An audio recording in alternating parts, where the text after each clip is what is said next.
উত্তম কুমার জন্ম 1926 সাল 3রা সেপ্টেম্বর, যিনি মহানায়ক নামে পরিচিত। যদি না শেষ হয় তবে কেমন হতো তুমি বলতো। উত্তম কুমার ছিলেন একজন ভারতীয় চলচ্চিত্র অভিনেতা, প্রযোজক, পরিচালক, চিত্রনাট্যকার, সুরকার এবং প্লেব্যাক গায়ক।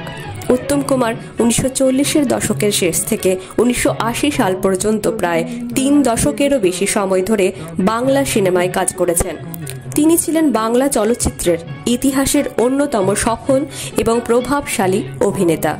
অরুণ থেকে উত্তম কুমার হওয়ার পর উত্তম লিপে গিয়েছেন হেমন্ত, মান্না দে, শ্যামল মিত্র বা শেষ দিকে কিশোর কুমারের মতো সঙ্গীত মহিরুহেরা।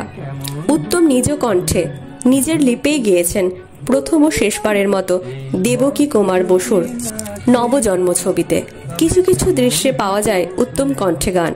একটা সময় তো ঘরোয়া জলসা থেকে পয়লা বৈশাখে বসুশ্রী সিনেমার জলসাতে উত্তমের গান ছিল প্রধান আকর্ষণ। আর একবার রবীন্দ্র সদনে উত্তম সুচিত্রা ডুয়েট গেয়েছেন লাইভ হেমন্ত মুখোপাধ্যায়ের তত্ত্বাবধানে এই মোম জোছনায় অঙ্গ ভিজিয়ে। গান আমরা আরতি মুখোপাধ্যায়ের আইকনিক গান হিসেবেই জানি, অথচ এই গানে বহু আগেই উত্তম কুমার নিজ কণ্ঠে গেয়েছিলেন ঘরোয়া জলসায়। সেটাকেই টেপ করে রাখেন মেগাফোনের কর্ণধার কমল ঘোষ এবং পরের রেকর্ড রূপে প্রকাশও করেন। নচিকেতা ঘোষ প্রথমে উত্তমকে দিয়েই গাওয়ান এই কালজয়ী গান।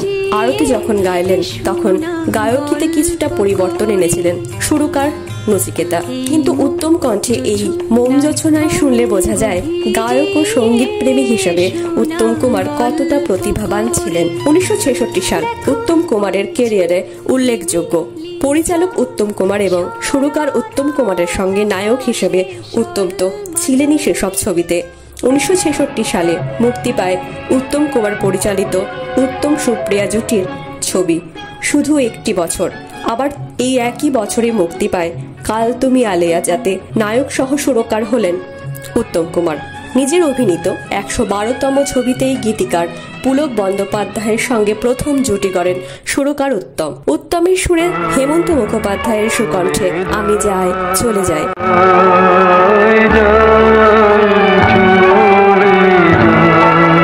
গানটি আজও মনকে নাড়িয়ে দেয়। কাল তুমি আলেয়াতেই আশা ভোসলে গাইলেন দুটি গান, মনের মানুষ ফিরল ঘরে, মনের মানুষ ফিরল ঘরে এবং পাতা কেটে চুল বেঁধে।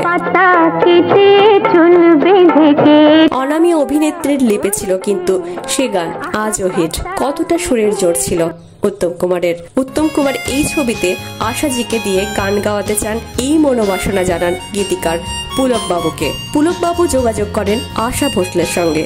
নির্দিষ্ট দিনে মহানায়ক ও পুলক বন্দ্যোপাধ্যায় বোম্বেতে দেখা করলেন আশা ভোসলের বাড়িতে। পুলক বাবু এক সাক্ষাৎকারে বলেছেন, আশা যদিও অভিনেতা উত্তম কুমারের একজন গুণমুগ্ধ ভক্ত ছিলেন, কিন্তু সুরকার হিসেবে তার কথা জেনে যথেষ্ট সংশয়ে পড়েন। তার হাবভাবে ছিল বিস্ময় ও নেতিবাচক মনোভাব।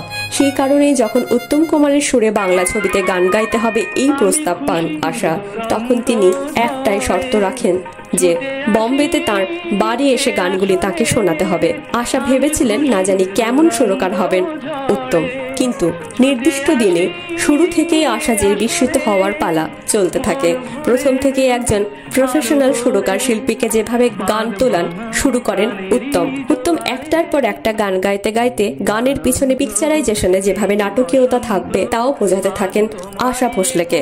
একসময় গান তোলানোর কাজ শেষ হয়, মুগ্ধ আশা ভোসলে এক দৃষ্টিতে তাকিয়ে থাকেন উত্তম কুমারের দিকে, কিন্তু তখনও তার জন্য অপেক্ষা করছিল আরো বিস্ময়। আশাজির বাড়ি থেকে বেরোনোর আগে হঠাৎই উত্তম বলে বসেন, আরে সবই যখন হলো তখন আর নোটেশনটাই বা বাকি থাকে কেন, চলুন ওটাও একেবারে করে দিই। এরপর গীতিকার পুলকবাবু এবং গায়িকা আশা ভোসলেকে প্রবলভাবে বিস্মিত করে দিয়ে উত্তম কুমার গানের শব্দগুলোর তলায় লিখে দেন নোটেশন। অথচ আমরা যখন সিনেমা দেখি তখন এই গান তৈরির গল্পগুলো জানতেও পারি না। কাল তুমি আলেয়া ছবি সুপারহিট এবং প্রেক্ষাগৃহে চলেছিল টানা 14 সপ্তাহ। ছবির প্রতিটা গান সুপার ডুপার হিট। প্রায় 10 বছর পার করে আবার সুরকার রূপে অবতীর্ণ হন উত্তম কুমার।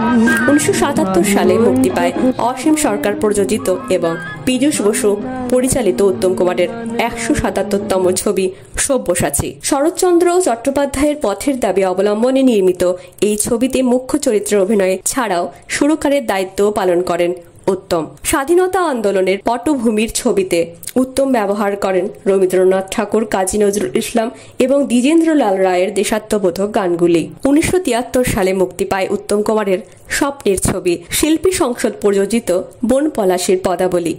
উত্তম তখন শিল্পী সংসদের সভাপতি। এই ছবিতে রমাপদ চৌধুরীর উপন্যাস অবলম্বনে চিত্রনাট্য লেখেন উত্তম। বন পলাশীর পদাবলী বা চিত্রনাট্যকার ও পরিচালক উভয়ই উত্তম কুমার। ছবির দৈর্ঘ্য এত বড় হয়ে যায় যে দুটো হাফ টাইম ছিল ছবিতে। বন পলাশীর আবহ সঙ্গীতের দায়িত্বে ছিলেন স্বয়ং উত্তম কুমার এবং সঙ্গে পরম বন্ধু শ্যামল মিত্র। বন পলাশীর পদাবলী ছিল সেকালের মাল্টিস্টারার ছবি। ছবিতে কতজনকে যে উত্তম যুক্ত করেছিলেন তার ইয়ত্তা নেই। যেমন সঙ্গীত পরিচালনাতেও অভিনব ব্যাপার আনেন উত্তম। এই ছবিতে ৫ জন সুরকারকে দিয়ে সুর করান উত্তম। নচিকেতা ঘোষ, দ্বিজেন মুখোপাধ্যায়, অধীর বাগচি, শ্যামল মিত্র এবং সতীনাথ মুখোপাধ্যায় এক ঝাঁক সুরকারের সংমিশ্রণ। এ ঘটনা বাংলা ছবিতে বিরল ও ঐতিহাসিক। উত্তম কুমারের সঙ্গীত পরিচালক হিসেবে খ্যাতি আরও হতো যদি না তার অকাল প্রয়াণ ঘটত। যে সময় তিনি নিজেকে পরিচালক, প্রযোজক, সুরকার, চিত্রনাট্যকার বা অন্য ধারার কঠিন চরিত্রে মেলে ধরতে চেয়েছিলেন তখনই তার শরীর ভাঙছিল। নানা টানাপোড়েনে আর শেষ রক্ষা হলো না। ১৯৮০-র ২৪ জুলাই মহাপ্রয়াণ ঘটল মহানায়কের। সেদিন মহানায়কের মহাশোক মিছিলে যে গান সব থেকে বেশি বেজেছিল সেটি ছিল উত্তম কুমারের নিজের সুরারোপ করা সেই অশেষ গান, যে গান শোকে বিহল জনতার হৃদয় বিদীর্ণ করে দিয়েছিল। উত্তম কুমার যেন আগে থেকেই জানতেন তার ডাক এসে গেছে, তার কাজের পালা ফুরিয়েছে, তাই এমন শেষ অশেষ গানে সুর দিয়েছিলেন। নিজের জীবন কাহিনী যেন উত্তম এঁকে দিয়েছিলেন গানে গানে। যেটুকু সুরভি ছিল, হৃদয় সবিত ছিল। এবার খুঁজবে কাঁটা, তাই ছেড়ে যায় কুল। আমি যাই চলে যায়, আমায় খোঁজো না তুমি, বন্ধু বুঝো না ভুল। ধন্যবাদ। সম্পাদনায় রোহন, কণ্ঠে মন্দিরা।